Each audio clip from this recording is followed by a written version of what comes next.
Welcome to today's Open Tabs, our twice weekly Substack Live, where we talk about the stories taking up space in our tabs, our feeds, and our brains. Hi, Melissa. Hi, Megan. Hello. Hello. Happy Tuesday. Okay, so a lot to talk about today. If you guys are keeping up on TikTok, there's been a lot of brand discourse and missteps in the past week. And we're going to talk about two of them. So the first one, and definitely the biggest one, is Callaway and Good Good Golf. So if you're not familiar, Good Good Golf is a YouTube channel. And it's a group of guys, they're all friends, it's all about golf. And Callaway is obviously like a golf gear and accessories brand. So they recently collaborated on a driver, which is a type of golf club. I didn't even know that until this controversy came up. And they released an ad.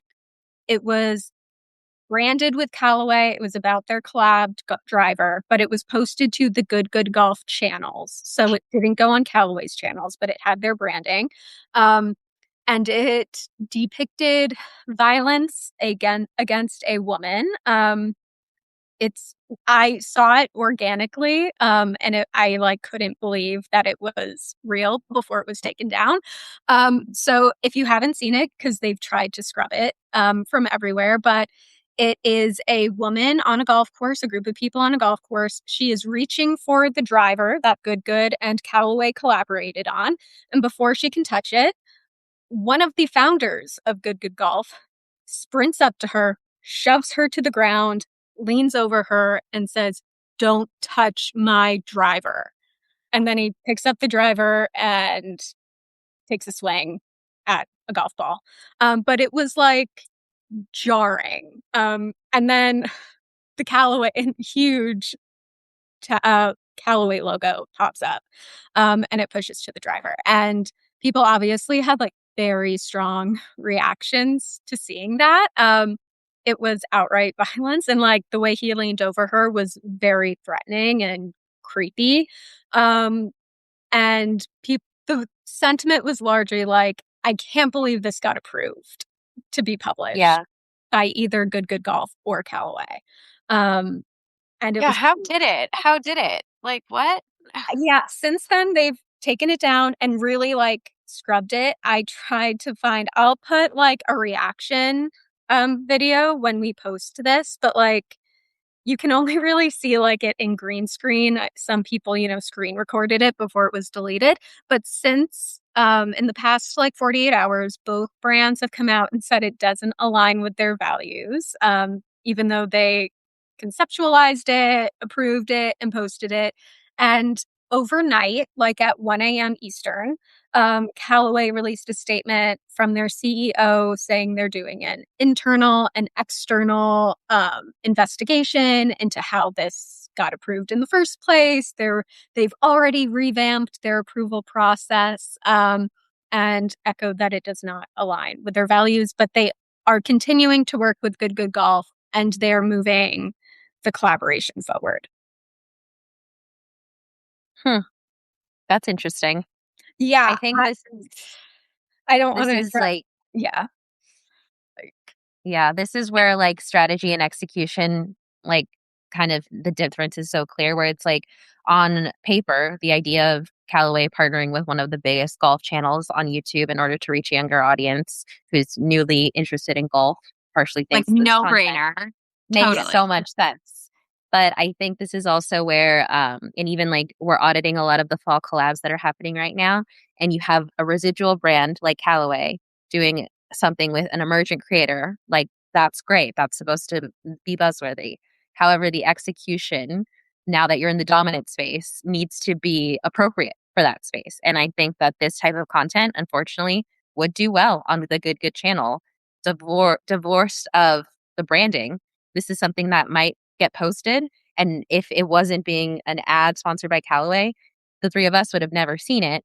And that channel would have just been like, love this video. It's so great. And I bet if we were to go watch Good Good, we would see this value reflected in their content. Maybe not as overt as shoving a woman to the ground, but I Yeah, I think was you'd gonna probably say, see like, like yeah. the girls rule, boys rule mentality probably is pervasive on the channel. And so I think that's just a clear demonstration of like where they sit on the cultural curve. But I think this is very detrimental to the Callaway brand as sports get more feminized. Like this is going to be hard for them to overcome, especially if they're going to continue this partnership. Not even just because women are not going to like, not because women are going to boycott, but because they're just not going to be in touch with a female consumer if this is who they're looking to navigate the emergent space for them. Yeah, it's and this could be wrong, but other creators have said this was the first time Good Golf featured a woman in one of their ads or, like a brand collab. And for it to be in this way, super disappointing. But yeah, I think you're totally right, Megan. Like this wouldn't have been a blip unless Callaway was involved, unfortunately for them. But yeah, I've also seen a few videos of professional female golfers reacting to this, saying they will no longer use Callaway products in their work. And even like, Good Goods audience, there have been a lot of people defending them in the comments, but I also have seen a lot of pushback from like straight appearing white men who golf saying this is crazy. And like, why would it be a woman? Why didn't you push a man? Like, why? It is interesting to have Callaway and Good Golf have approached the aftermath of this. Callaway has paused posting and, with the exception of the statement from their CEO, which they posted to their Instagram grid.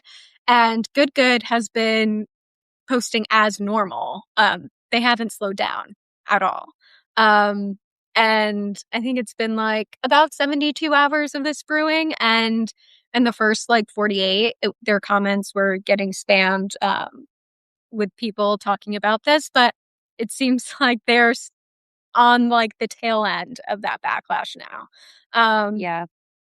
But yeah, I think definitely Callaway is taking the brunt of the anger in this situation. Yeah. And It's something so, that you go oh, go ahead. first. No, you go first. Something that I've seen too is that people are wanting to hold like individuals responsible more than ever. So like I've seen people like videos where they're like, this is who the board of Callaway, this is the CEO, this is likely the head of marketing. Similar, there was a Target controversy where they had a racist costume that got approved and they've since taken it down. But same thing there, people are like, here's the names of the people who worked on this. And like I've gone into their LinkedIn and I'm sure they're getting feedback, hate, harassment. Like, so I think it's gone beyond like people understand it's no longer just like the brand as a faceless entity, but there are individuals behind these decisions and they're actually asking, how did this get approved? Not rhetorically. Like they're actually asking, who was the person approving this? And they need to be held accountable. And so I think all marketers need to like pay more attention to this because it's actually becoming like a personal liability as well. That is wild. I was going to say, I was reading about the Target issue last night, which was insane. Like, Yeah. the whole story is crazy. Like, the fact that that costume got approved is like, or even photographed, like, it doesn't make any sense.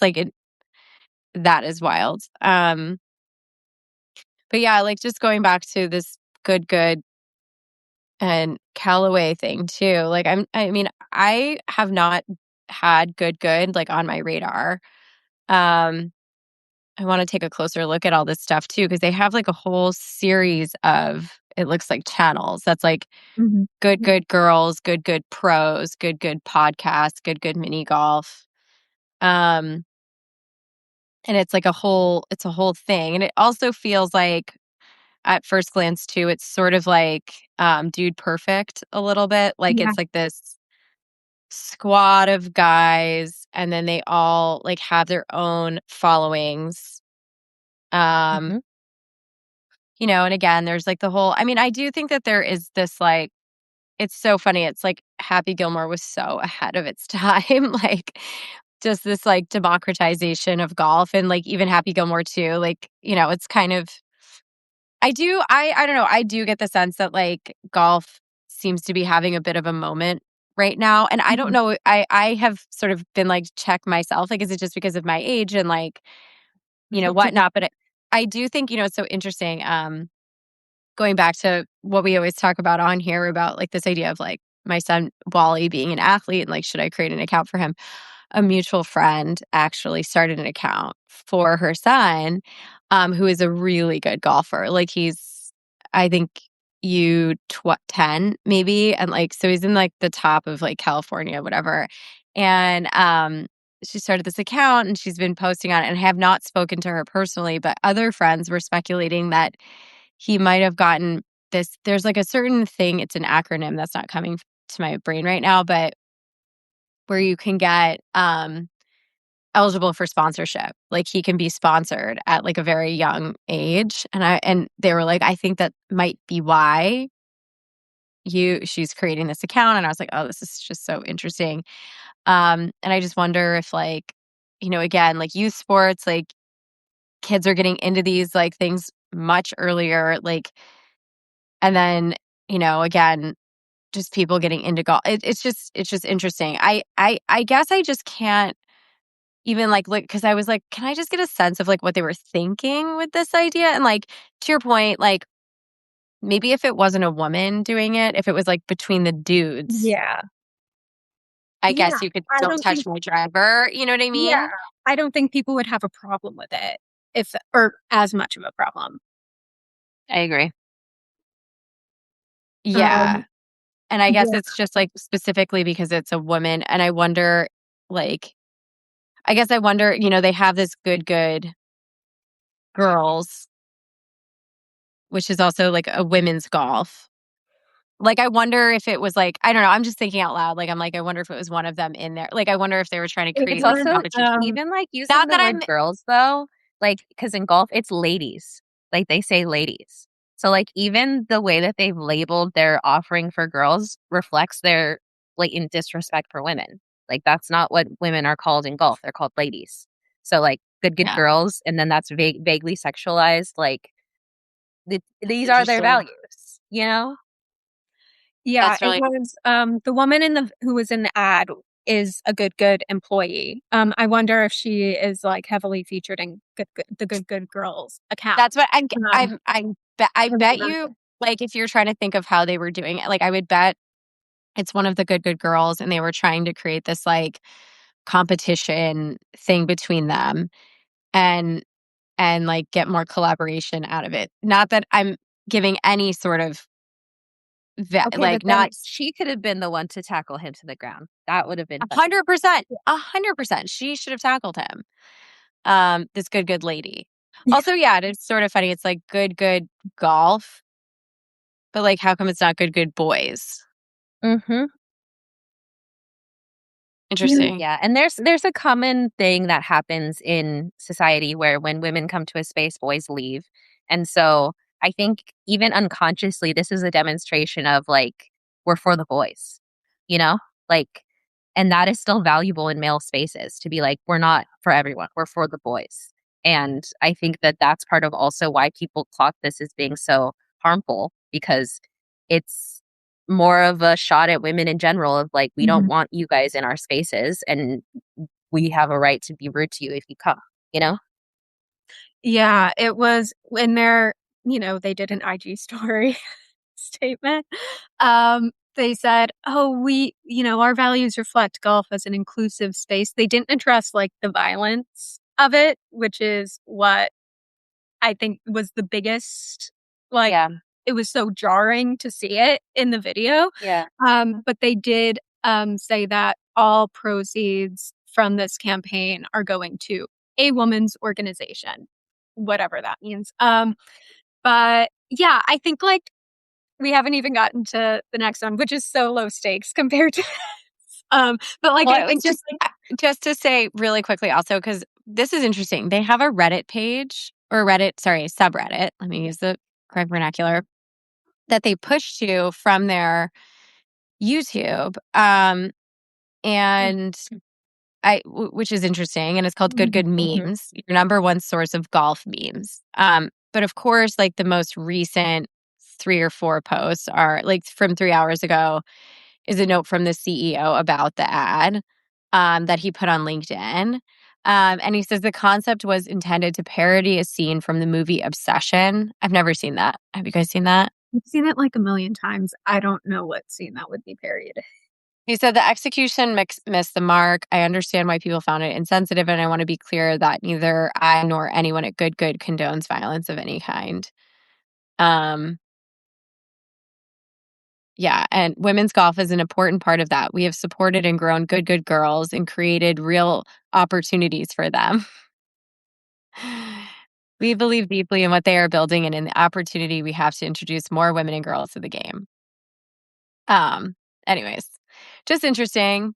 Again, not it clearly this was a missed mark. I'm curious. I want to, like, as you continue to go on to the next topic, I'm like, now I want to go see his LinkedIn post and see what the response is on there. Well, it's just like so crazy, like as people who've worked for like brands in social, like how many hoops you have to jump through to get content approved. So the fact that this did is just like really mind blowing. The next lower stakes social media brand drama that happened recently was with Lovesac couches. So this is like a luxury couch brand. I think they're roughly like 10 grand a couch.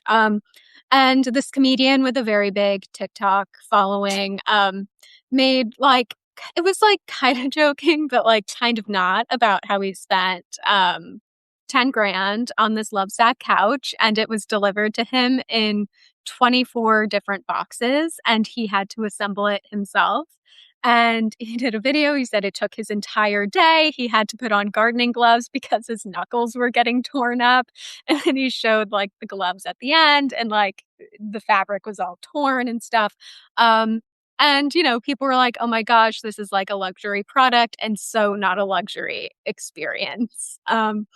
And Lovesac, in response to that, released a couple videos. The first one showed a woman assembling a piece of one of their couches, and she was basically like, "That was so easy. Look, I could do it, and I didn't even need gloves." It was kind of like, so easy, a woman can do it. Why is this grown man complaining about assembling a couch? And Oh, that didn't obviously land well. And then they posted a second video about like, hey guys, like, it was kind of gross. It was like, the best way to get laid is to assemble a couch for your no. yeah, it was What? weird. And then people are like, this is weird. This is creepy. Like, this is couch company. Why are you posting this? And then the CEO then did a video that's still on their TikTok, saying like, you get it. He was a comedian, so they tried to like lean into the funny of it all, but they get like it's an actual gripe, and they're reviewing their assembly and shipping methods, and they will get back to us with an update as soon as possible. And it was like they just missed the mark because, yes, this guy was a comedian, and yes, he was like poking fun at himself and like the experience of spending $10,000 on a couch and then having to assemble it all by yourself. But it was like a real thing. There were people in the comments who were like, yes, I got a Lovesac and like I love my couch, but like it took my entire day to assemble it. Like it's a real user complaint. And them trying to poke fun at it, especially like in the like climate that the Good Callaway ad set. Like I think people were extra sensitive to the like, so easy a woman could do it sentiment. Oh, awful. Yeah. And I also think in general, the tide has shifted on brands, especially on TikTok. Like you see, it's like something I've seen a lot lately is when people are complaining, they're like, where's your cute comment now? And they'll tag the brand that's being complained about. Or they'll be like, if someone comments from a brand, they'll be like, give me money. Like they're no longer open to like, you're my friend on this platform unless you're making your value to me very clear. So I think the fact that they took like this video went viral because it reflected like something that a lot of people felt. And so they weren't just clapping back at that one guy, they were clapping back at a lot of people. And so I think that feels really bad from a customer perspective, you know? And I So think last thing I'll say is also it started a conversation about the inshitification of retail. And like people were saying, like, I got a $400 couch at Bob's Furniture and they came to my house and put it together. And so I think the idea that a $7,000 couch, like you said, this is a luxury couch and this is not a luxury experience. And the guy in the video pointed out that, like, oh, they just don't have a factory. We're sending you the pieces. Like, this is a very real thing that's happening with the supply chain right now, where they send you the pieces and cut out a step and still charge you the luxury price. So I think that this was a very real kind of like hole in their brand strategy pointed out, and the way that they acted only made it worse. yeah, I mean, I don't even know where to begin. Like the fact that they're like reply I mean, unless this guy was being really dramatic. Okay, let's just say like I don't know. Like maybe it really isn't that hard to do. Like I don't know. I know and and I think that I have to believe that from the brand perspective they think he's being like ridiculous for them to I then what were you I going to think they were say? trying to be snarky and fun. Like I think of Jake Shane and Sugarfish. Remember their whole exchange where like he was complaining No. about how they wouldn't give him a side of rice and like because he's not a kid and they only do that for kids. And then he came in and then on they like commented something snarky and then he's like, "Do we have a beef?" And so now Jake Shane and Sugarfish are beefing. But I don't feel that that's the same. It's different coming from like a luxury brick and mortar restaurant in LA versus like a DTC product couch that's $7,000. Like those are two different brands that have two different permission structures of how they interact with customers. I love that phrase permission structure. Like that's so true. Yeah. Yeah. I mean, yeah, like I agree. I do think that this idea of creating a meme or like having levity or like a fun response like is definitely in the ether, and I feel like it's like a good philosophical question in general. Like I'm of the mind that if we were going to like define this era right now though, I think we're in the era of utility. I think utility is the word. I think we've talked about utility creators. I think that uh life and things in life, like everything is overpriced, like dramatically overpriced. Like things are just there are hidden costs to hidden costs to hidden costs. And like the consumer is always losing somehow, right? And like so I just think that like when I think about what I want to get from, a brand and if it's like on social media, like I don't know if I'm in like the phase of I need the laughs and more like I would rather just like a really great like smart customer service response, Like and at the end of the day, like the brands that have like top notch are almost famous for their customer service like Nordstrom is and so is Costco, like I don't even need Costco. Like, do I need Costco to be funny? No. No. You Costco know was what? brought up a lot in the Lovesac conversation because people were like, I got a $500 couch from Costco. They shipped it to my house. They assembled it for me. They took all the boxes and then they took my old couch. And they're like, and it That's what I'm was, talking about, man. Like utility. I don't know. I I don't really think this also you're getting at the disconnect too between product and marketing that I've noticed in a lot of companies where oftentimes marketing is handed something and they're like, market this product and changes cannot be made. Everyone's aware of the glaring problems with the product, but there's no like recourse to like talk to product about changing it. And so I feel like this is also a reflection of the marketing team just being like, we know this is a thing, but there's nothing that we can do about it. So like, let's make it a joke. but that is not what people want to hear from the company because they want to see the company as one entity as much as they can, you know? That is really interesting, Megan. I mean, it's true. And I feel like there's a lot, like, half of the time, obviously doing digital strategy, we're marketers too. Mhm. I feel like half the time I'm like, why is this cool? Like, how do, like what? Like, let me try to, like, I said this on a client call earlier today and I'm like, wait, really? Like, let me go try to like explain this to someone who has no idea what's going on. Like, how do I sell it through? And that's really like such a cornerstone of marketing. It's like reading the room. What is it? How do I get from point A to point B? Like, why is this going to make my life better? How is it going to add Mhm. value?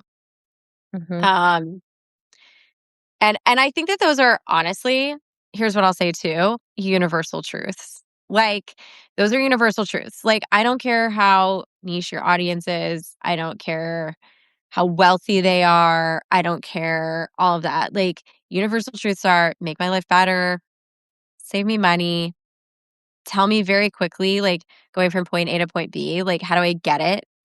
And whatever. And that's why, like, again, that's why Amazon rules right now. 100%. It's so fast. It's like problem solving. It's like you need something, it's fast, it's reliable, you'll get it within 2 days Mhm. or more. I love the 4 to 8 a.m. delivery. That's like my favorite thing. Because if you're in Slack with Melissa, you know she's kicking. Wait, what'd you say? If you're in a Slack with Melissa, you know you're up and at 'em at 5 a.m. And I'm always like, Yes. poor Melissa. Don't say poor. It's okay. Like, I mean, I will say I actually slept in today because my toddler is torturing me and he keeps like waking up and getting in my bed and like I'm having very like fragmented sleep, which I'm sure you can tell just by looking at me. But No, it's a tough back to school season is tough. Um, but I but feel we like are glad that they are back to school. yeah. I feel like the theme, like that you guys brought up, like marketers and the marketer teams, because I feel like the theme with all three of these, like Target, Callaway, Good, and Lovesac, is like fostering like marketing teams or like social teams that are diverse and have women and people of color who can flag these issues when they come up, and environments where they feel comfortable flagging these things before they go to post and feel like they have the freedom to express their opinions and flags when something is set to post that could be controversial. Totally. Yeah, and we've Totally. seen brands like Target literally divest from DEI, and then now they're in a DEI scandal, so it's Mhm. like it really is like unless the people are there and unless you're actively trying to get them there, then you're not gonna have their perspectives. Yeah, super interesting. I love how much we deep this because we're basically at 30 minutes.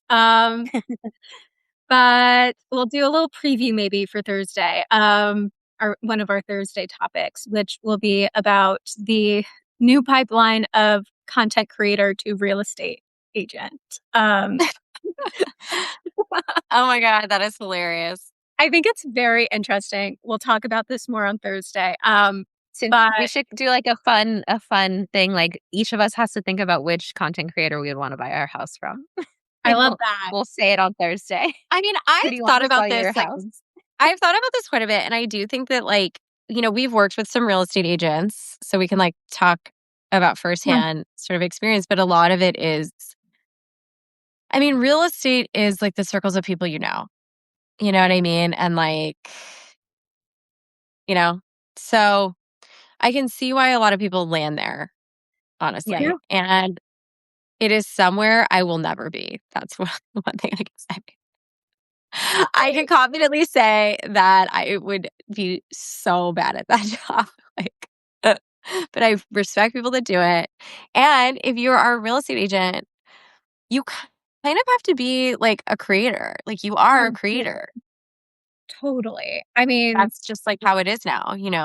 yeah, it used to be like as what taking ads out in your local newspapers to like get the word out, and now it's all about social media. I mean, I pretty regularly get like content from real estate agents served up to me. But yeah, I love that. We'll all think about a content creator we want to buy a house from. And we'll dive into it more on Thursday. Thank you guys so much. I mean, you know who I'll tell you. I think Frederick is really good. Like Frederick Eklund. Like, and he came from, so I'm gonna come from like the reality TV world and I'll talk about that.